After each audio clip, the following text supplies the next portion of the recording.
and this is Lecture 4, the Atlantic Slave Trade, or what you may have heard of as referred to as the Triangle Trade. We'll talk about why it was called that in just a moment. This, of course, deals with another aspect of this European mass movement to North America, in that that Europeans were not alone in this mass movement, and in fact, millions of Africans were also brought into North America and into South America as well during this time period.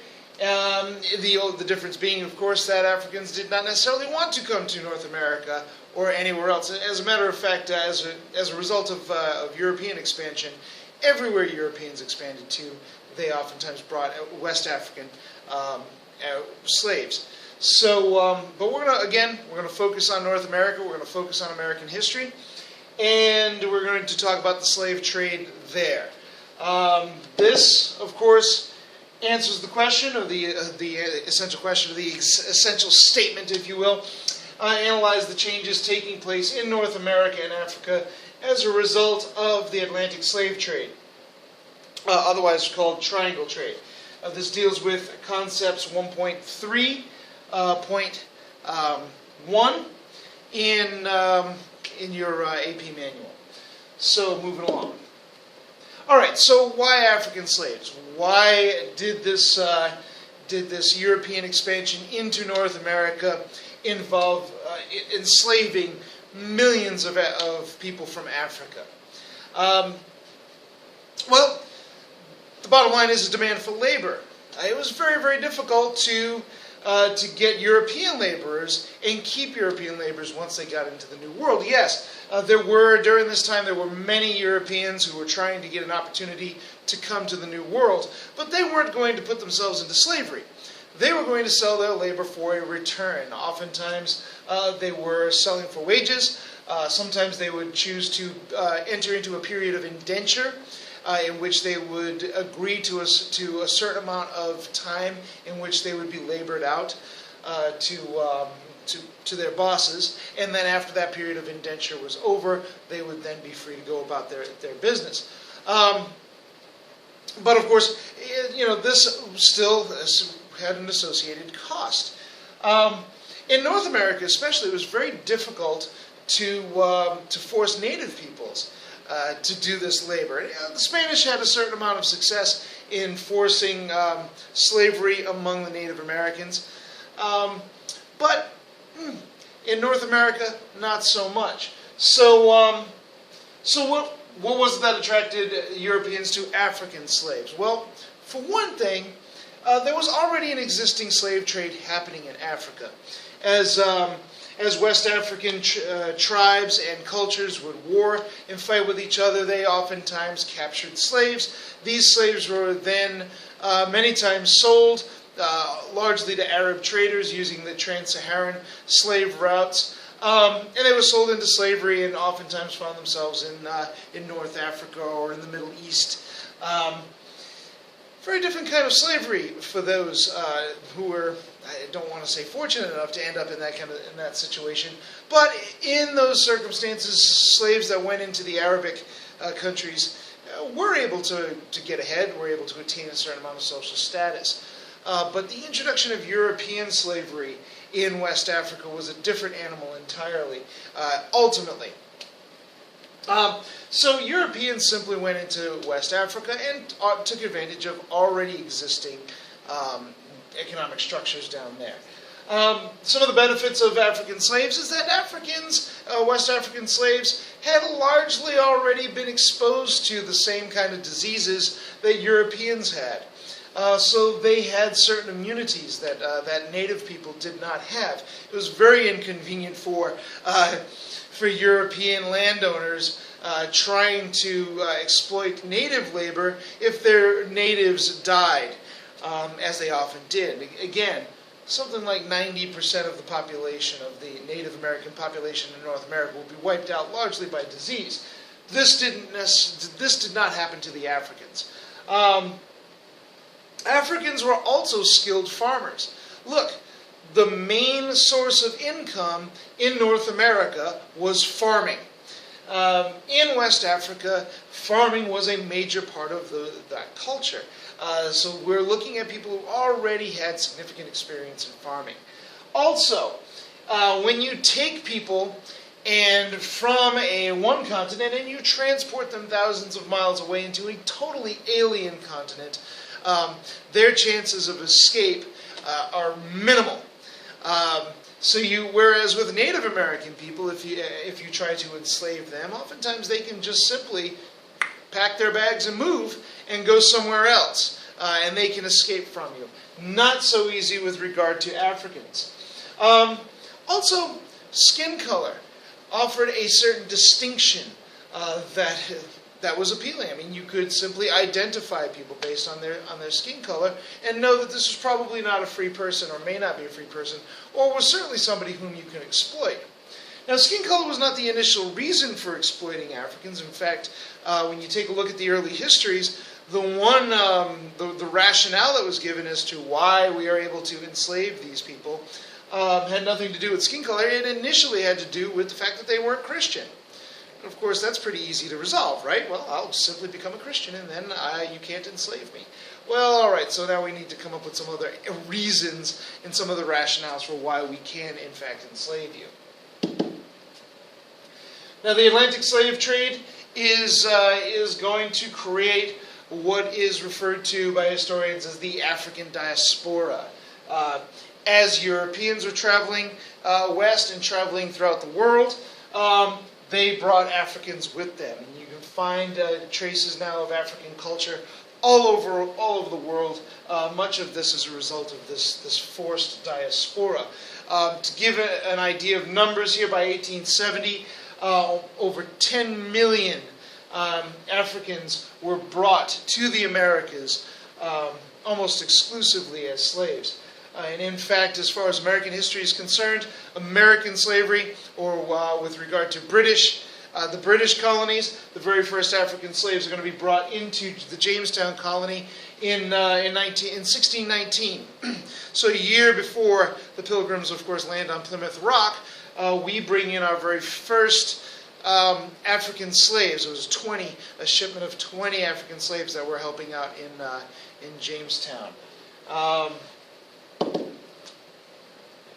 Now, this system has become known as the triangular trade. Now, remember, we talked briefly about a concept called mercantilism, this idea that the economies of a particular nation, the focus of that economy is to bring wealth to the nation, not wealth to individuals or wealth to companies, as we kind of see it today, but in fact, the goal of the nation was to enrich itself. So the economies of these nations were designed to enrich themselves. And this is exactly how this worked with regard to triangular trade. So the bottom line of this triangle, and of course, this is a very basic sketch. You can find somewhat more complicated diagrams of the triangular trade, but for our purposes, this is good enough. In essence, what we have here, this very bottom line, what we'll call the Middle Passage, was slaves. We're going to go to West Africa, we're going to get some slaves from the people there, and we're going to transport them into North America. We also see here that many were transported into South America. Now, those slaves are going to be responsible for cultivating raw materials. In the Caribbean, it was mostly sugar, and life in these sugar plantations was absolutely appalling. It's a very, very difficult job. It remains a very difficult job. Working in the sugar fields is very, very difficult labor. In North America, this slave production is largely going to center around tobacco, the production of tobacco leaves. These raw materials now, remember, this is a mercantilist idea. These colonies are not there to enrich themselves. These colonies are there to enrich the home country, in this case, England. Right? So what will then happen is these raw materials will then be shipped over to the home country, England, and there in the home country is where the manufacturing base was. The home country would then would turn these natural materials into finished products, into manufactured goods. In the case of sugar, the sugar would be turned into molasses and put into the ships and shipped over and turned into rum. In the case of tobacco, the tobacco leaves would be brought in, and that would be processed over here and manufactured in England.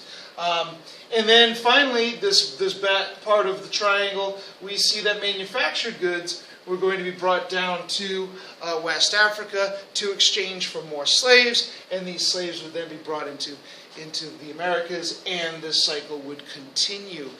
Now, we can go back and forth with this. I mean, there was an exchange, for instance, of some of the sugar in the Caribbean would be turned into rum, and of course we would, transport that rum over to West Africa in exchange for more slaves, which would then come back. So it wasn't exactly a triangle, but the triangle serves. The bottom here, slaves, raw materials, then manufactured goods.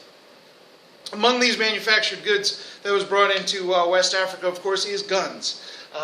Guns by which to secure more slaves that can be then transported into the Americas. And of course, the guns also make it a little bit cheaper to get the slaves.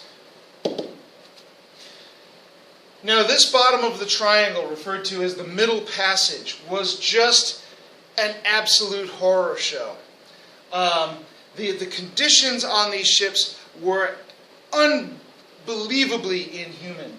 And we can take a look at, this is a diagram, a business diagram. Okay, this is a diagram of how slavers should pack their slaves into their ships to maximize the amount of product they could carry. You got to understand now, these people are property.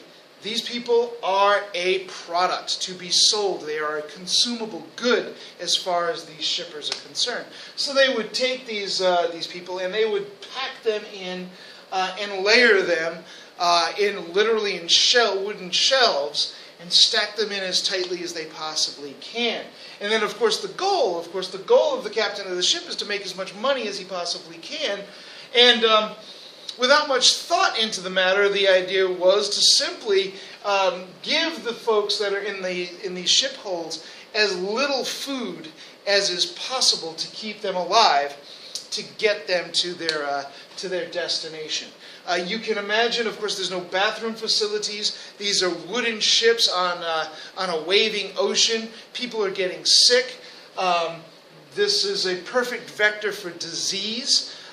So diseases would sweep through these ships, and the absolute inhumanity of it, these people being packed into these unhealthy, unsanitary conditions, rats moving among them, being thrown scraps of food at bare minimum to keep them alive. This was a horrible experience overall, and many of these folks died. Of course, many of these folks are not going to make it across the ocean. This was a voyage that took weeks to make, and these guys are not going to make it.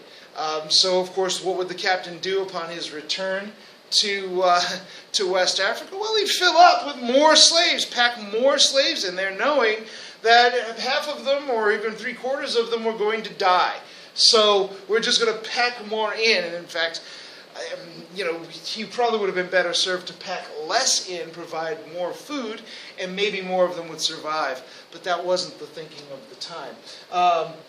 These were horrible, horrible conditions. Of course, much of what we know about the slave passage has to do with this gentleman here, Olida Equiano.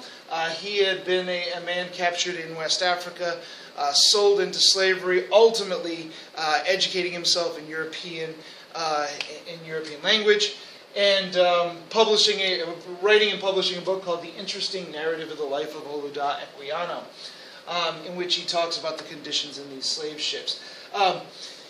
These slave ships, according to documents, oftentimes sailors on the seas could smell these ships from a distance. You didn't have to know that a particular ship was a slave ship. You could smell it and know that it was a slave ship.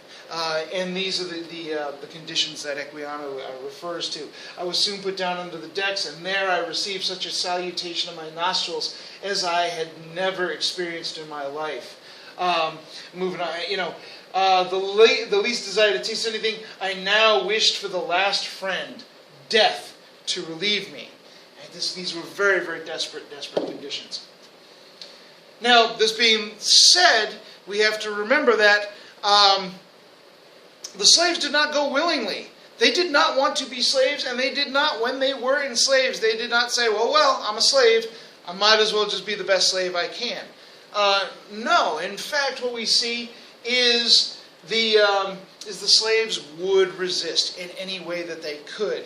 Oftentimes this resistance had to do with maybe kind of a petty personal resistance, breaking the tools that they were given to work with.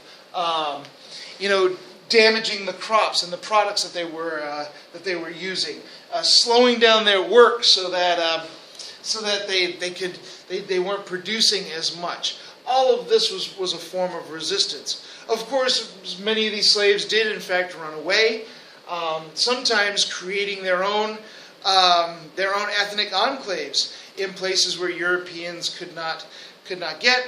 Oftentimes they would find solace among Native American tribes, and they would become members of these tribes, again leading to biological assimilation, leading to intermarriage, and the production of mixed offspring.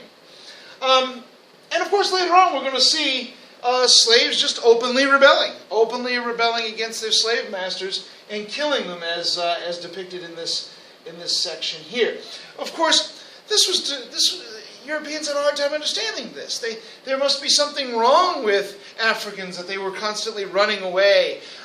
There must be something wrong with the African slaves, always breaking tools and working slow, that these folks were just naturally stupid or incompetent or lazy.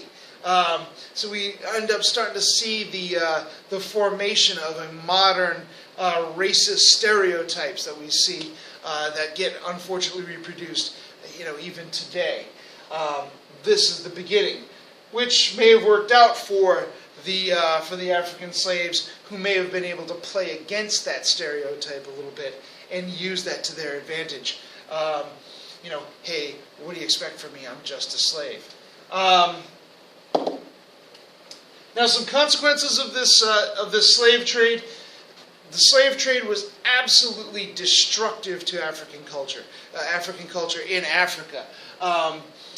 This slave trade had existed, but had not existed to the extent that it existed once Europeans came in and started using their market policies in extracting slaves. Previous to European interventions, African slavery was the slavery that happened as a result of intertribal conflicts or interculture conflicts, leading to warfare, leading to capturing of slaves, and these slaves would be sold. But now, with Europeans coming in and trading guns and trading alcohol and trading other things of value for these slaves. Now what this has done is it has increased the demand for slaves, which means it increases the value of the slaves. So a little bit of economics here. Well, now chiefs, instead of going to war for cultural reasons or territorial reasons, and then gaining slaves and using those slaves for economic advantages, now these cultures are actually going to start going to war specifically to get slaves, which is a whole different story now. And whole cultures are going to be torn apart by this slave warfare. Also, the best slaves are, of course, your youngest, healthiest people. So what you were doing at this point is you were going out and you were capturing and taking the youngest, healthiest people in the area and shipping them off somewhere else. Well, you've just taken your best people for building and developing your own cultures and you ship them off. Who's left to help you in building and sustaining your culture? Absolutely devastating. Of course, there's the interpersonal stuff. Families torn apart. Children sold away from mothers. I mean, this was absolutely horrendous. And then, of course, This will weaken these African cultures. Don't forget, some of these West African cultures were major cultures. The Mali, for example, were a very wealthy culture. The Ghana culture, very wealthy, very powerful, in the center of elaborate trade centers. Angola was a very, was a potent culture before European interventions, and now because of the slave trade, these cultures are going to become weaker and weaker and weaker over time, and ultimately Europeans will be able to take advantage of that, moving into Africa and colonizing Africa out from underneath the African people who live there. Absolutely devastating. However, perfect for American and European economies. This slave-based labor was more or less a pretty efficient means of production. And it was this slave labor that helped to develop colonial economies. It was based on the slaves being able to pull the tobacco, able to pull the crops, and bring them to market cheaply. We also see the development of blended cultures. Of course, you're going to have people put together, even among African and Europeans. We're going to see a blending of, we use the rather cold term biological assimilation of, different races and different cultures producing offspring. This was also true among Native Americans. And also, a key aspect of this is also we actually start to see the development of our concepts of modern racism.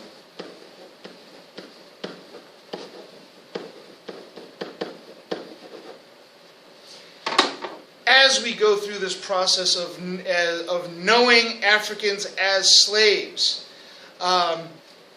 we start to develop these ideas that that Africans are inherently inferior to whites, to Europeans, and therefore we're justified in enslaving these particular people. We will see later on when we talk about the issue of slavery, the argument from many of the proponents of slavery was that Europeans are actually doing Africans a favor by enslaving them and bringing culture and civility and Christianity, of course, into their lives. And in fact, unfortunately, we still see this argument played out today. Just check any of your. It won't take long to do a Google check on this and find that people are still putting out this argument that Europeans are culturally and inherently superior to others, and largely based on the experiences of the last few hundred years. So anyway, this is a nutshell description of triangular trade and the Atlantic slave trade.